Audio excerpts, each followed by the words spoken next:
Ei, tudo bem? Eu sou Cristal Veloso e hoje eu quero falar com você sobre um assunto que muita gente me pergunta sobre a utilidade de se ler partitura. Tem muita gente que chega para mim e fala: Cristal, eu gosto tanto de música, queria tanto aprender a tocar um instrumento, mas eu preciso aprender a ler partitura. Isso é uma coisa que as pessoas vêm, né, e perguntam e comentam. E eu conheço muita gente que trabalha com música, até na área educacional de música, e defende a ideia de que não precisa ler partitura. Eu não sou parte desse grupo, né? Eu faço parte do grupo das pessoas que acreditam que ler partitura é muito útil, né? Ler e escrever partitura é muito útil. Eu não sei se é porque eu aprendi a ler partitura até antes de aprender a ler direito o português. Então eu tive essa oportunidade porque eu comecei a estudar música muito nova. Então não que eu lesse partitura, mas que eu já compreendia muito dos símbolos, né? Muito dos signos que a gente usa para escrever partitura. Então para mim foi uma coisa muito natural. Mas ao longo do meu estudo como professora, na área de pedagogia musical, e o meu interesse sempre foi pelo lado da iniciação musical e da musicalização infantil, lembrando que eu faço essa divisão, né, que musicalização é o processo que vai ajudar a facilitar o aprendizado da iniciação musical, que para mim passa justamente pela alfabetização musical, pelo aprender a ler, né? Então, eu acredito que é muito importante aprender a ler partitura, mas antes de mais nada, tem sempre aquele pessoal que acha também que a partitura é mais importante que a própria música. E não é isso, né? A partitura, o escrever a partitura está a serviço da música. E tem gente que não sente falta. Mas não sente falta como, né? Eu acho assim que o músico que não domina a leitura de partitura é a mesma coisa que uma pessoa que fala português, que entende perfeitamente, que fala até corretamente português, mas que não sabe nem ler nem escrever. Então, você imagina a quantidade de dificuldades que uma pessoa na nossa sociedade tem se ela não sabe ler ou escrever, né? Como é que ela vive na comunidade, vive nas cidades, principalmente nos centros urbanos, sem saber ler e escrever, né? Como é que você lê a placa de um lugar, como é que você lê o endereço de um lugar, como é que você lê o nome de um remédio, como é que você lê preço e descontos de coisas que você tem que comprar. Bom, existe uma quantidade de coisas absurdas, né? Você precisa saber pelo menos escrever o teu nome, não é? Não fala assim, eu sei escrever meu nome. Antigamente, na época da minha mãe, a minha mãe tinha muito essa coisa de falar, fulano sabe escrever o nome, né? Aprendeu a escrever o nome. Por quê? Porque precisa assinar documentos e tal. Com música não é diferente. Com música, se você está dentro do meio musical, como é que você registraria as suas ideias musicais? Mas eu não quero ser compositor. Então vamos falar um pouco disso, que ler partitura e escrever partitura não é apenas para os compositores. E aí os alunos jovens, eles falam uma coisa assim, se eu fosse compositor, eu gostaria de escrever para poder ter o registro do que eu estou fazendo. Opa, que está passando um carro, bateu. Deixa ele passar, passou. Eu quero fazer um registro da minha música, quero escrever a minha música, escrever a minha ideia, eu não preciso mais porque eu posso simplesmente gravar. E é uma verdade, você pode usar um registro de gravar as suas ideias musicais. Mas é muito interessante isso, porque eu tenho uma experiência em casa com a minha filha. Vocês sabem que é muito difícil a gente que é mãe, sendo musicista, não querer que os filhos da gente leiam partitura, né? Claro, eu como toda mãe quis isso também para minha filha. E ela às vezes falava para mim assim, ah, mas eu não preciso aprender a ler isso, mãe, porque eu gravo e ouço, vejo, entro na internet, vejo os caras tocando a música que eu gosto e eu vou lá, eu congelo aquele momento, eu copio, eu volto 10.000 vezes e eu vou lá e faço de novo o trabalho. Bom, a gente tem que lembrar uma coisa, né? A música, ela é uma atividade, uma arte, uma expressão que acontece dentro de um tempo. É diferente de você ter, por exemplo, um quadro, né? Que você pinta e ele está lá, a obra está lá, né? O quadro está lá pintado. A música, você vai ouvindo e chega uma hora que ela acaba. E aí você tem uma memória dela, mas ela não está mais lá, ela já acabou. Se você quiser, você vai ter que ouvir de novo. E tem uma coisa muito mais importante até do que essa questão de você ouvir de novo. Se você quiser ouvir a gravação, né, uma gravação de um determinado intérprete, você vai ouvir de novo exatamente daquele mesmo jeito, porque está gravado. Mas se você pegar aquele mesmo intérprete e colocar ao vivo numa sala e pedir para ele tocar aquilo 10 vezes, você pode ter certeza que as 10 vezes ele vai tocar diferente. As 10 vezes vão haver nuances, vão haver coisas que não estarão impressas ali no tempo, né? Então, e é muito louco isso, porque quando você ouve uma música, você ouve com um determinado nível de atenção, com a sua percepção voltada para um determinado ponto, mas você, às vezes, tem coisas que vão te escapar. E aí você ouve de novo, e aí você fala, nossa, eu tô ouvindo, eu não tinha percebido que tinha tais e tais elementos na música. E daqui a pouco você ouve de novo e encontra outros elementos. E cada vez que você ouve, você tá de um jeito diferente. Então, porque como você está de um jeito diferente, porque a gente nunca tá igual, a gente ouve de um jeito diferente. E se o cara toca ao vivo para você, ele também não vai tocar igual. E é claro que o recurso da gravação é um recurso muito interessante para quê? Para você estudar, principalmente essa questão da apreciação, da percepção musical, né? Porque você ouve aquilo, está gravado, e você vai vendo, nossa, eu não tinha ouvido a linha do baixo direito, agora eu vou ouvir prestando mais atenção na linha da flauta, agora eu vou ouvir de novo, vou pensar mais na linha do violão, vai dirigindo a sua atenção e vai percebendo todos os nuances que você quer. A partitura, ela funciona para mim como uma fotografia. A música está inteira ali, você consegue ver ela inteira, ali como se ela tivesse parada no tempo. Claro que não é exatamente aquilo, porque é uma representação do fenômeno musical que está ali na partitura. A partitura não é a música, a partitura é uma representação desse fenômeno. Mas te dá uma super ideia, porque numa partitura você tem tudo ali escrito, né? Quantos instrumentos estão tocando, quais são esses instrumentos, que notas eles estão tocando, em que tempo eles estão tocando. E eu ainda consigo separar em pedacinhos, que a gente chama de compassos, e eu posso avaliar em cada compasso o que está acontecendo. Quer dizer, eu tenho a possibilidade de ter uma ideia muito detalhada do que está escrito ali. De coisas que talvez eu demorasse muito para perceber auditivamente sem um guia por escrito. Então, esse é um dos grandes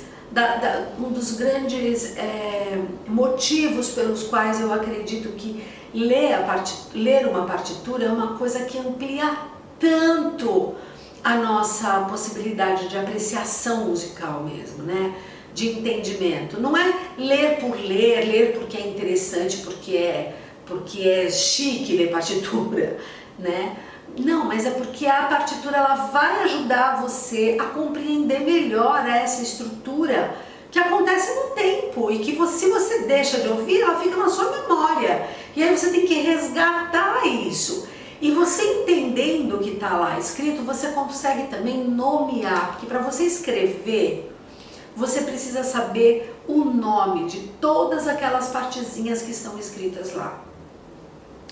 Nome das notas, nome dos ritmos, dos sinais de dinâmica, dos instrumentos, dos tempos, dos compassos, da forma, porque a partitura ela é uma fotografia que contém todos esses elementos, né?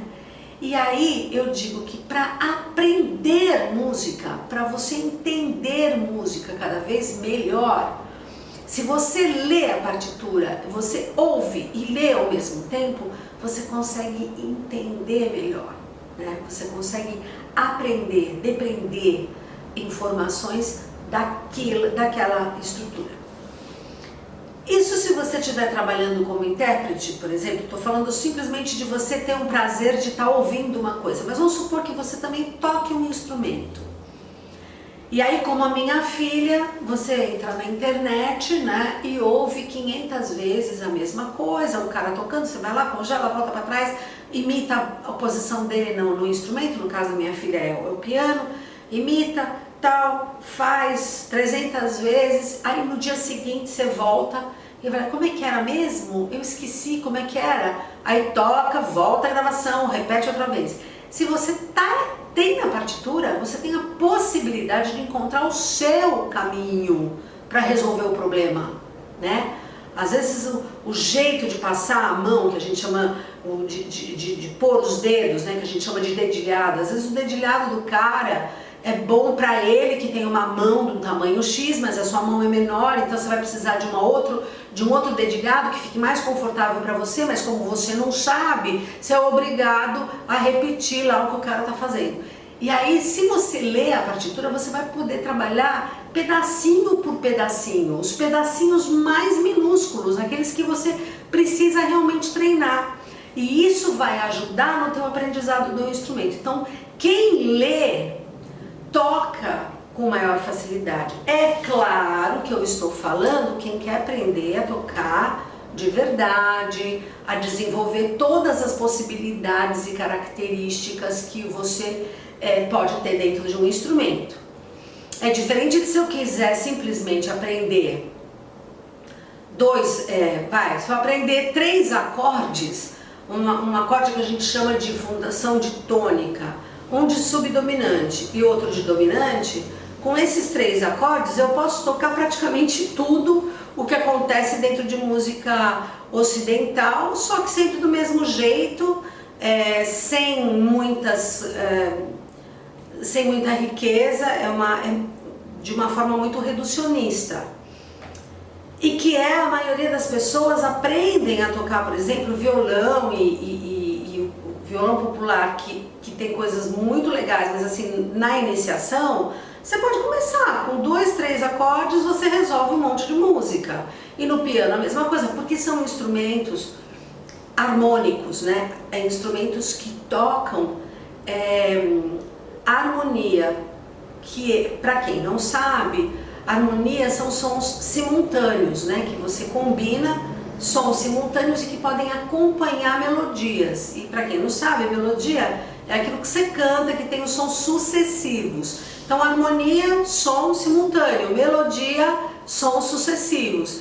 Então, quem normalmente não tem lá muita experiência ou que quer uma coisa muito simples, né, nessa primeira parte, com 3 acordes você resolve o problema de acompanhar. Então, você faz 3 acordes lá e você pode cantar em cima que acompanha, é interessante.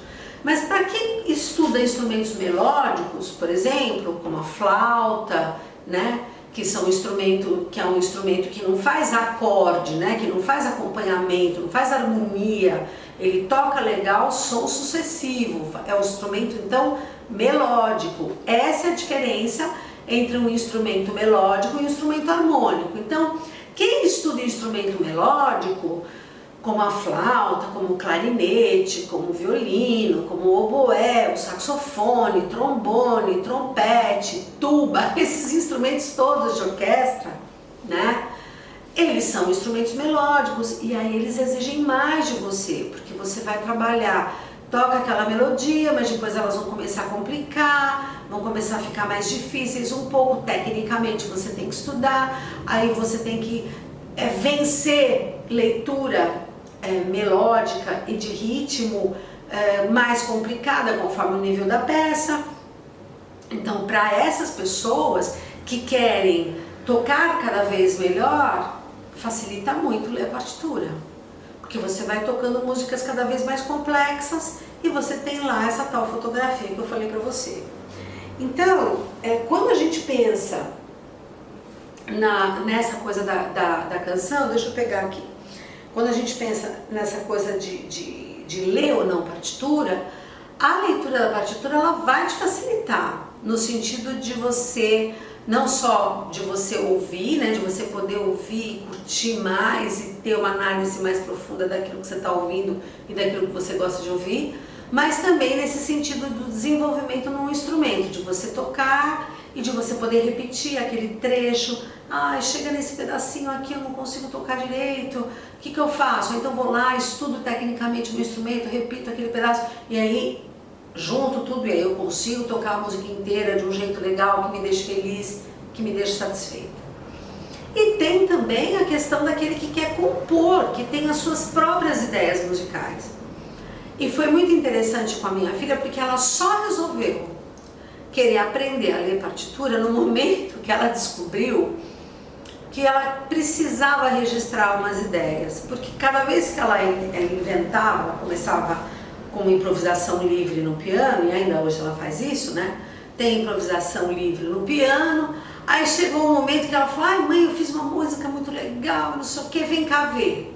Aí ela vai tocar, ela, esqueci esse pedaço, não era assim, como é que era mesmo? Se tivesse escrito, eu saberia. Aí eu falava pra ela, né, se você tivesse escrito, você saberia como era. Não, mas eu vou gravar. Aí ela gravava. Aí depois ela vinha me mostrar de novo, chegava no pedaço, eu preciso ouvir a gravação. Se tivesse escrito, você saberia. E a escrita, ela te facilita em que sentido na execução?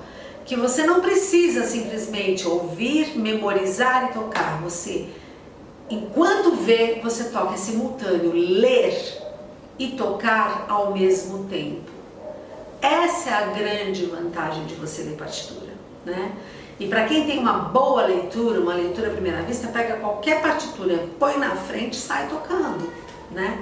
Por quê? Porque domina a linguagem, porque entende a linguagem, e aí você consegue fazer essa coisa simultânea.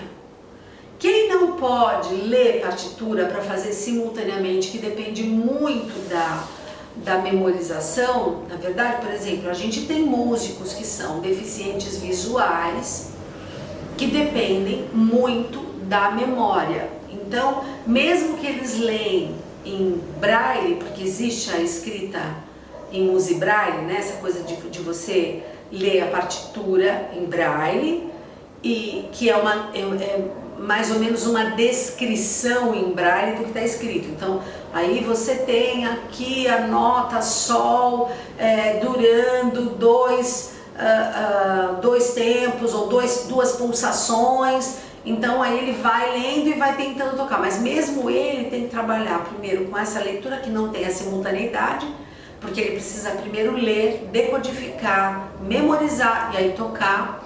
Então é um processo bastante complicado. Então até os deficientes auditivos, para eles funciona, os deficientes visuais, para eles funciona muito mais a questão da audição, de ouvir a música, de entender do instrumento e memorizar, e aí sim eles conseguem tocar. Então, porque não tem essa coisa da simultaneidade. Mas para nós, videntes, né, para nós que vemos,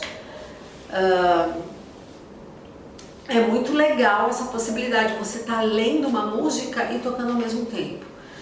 Segundo, que existe uma quantidade muito grande de músicas hoje gravadas, mas se você for estudar mesmo história da música, se você for para a área da ciência da música, da pesquisa histórica, tem muita coisa que não foi gravada.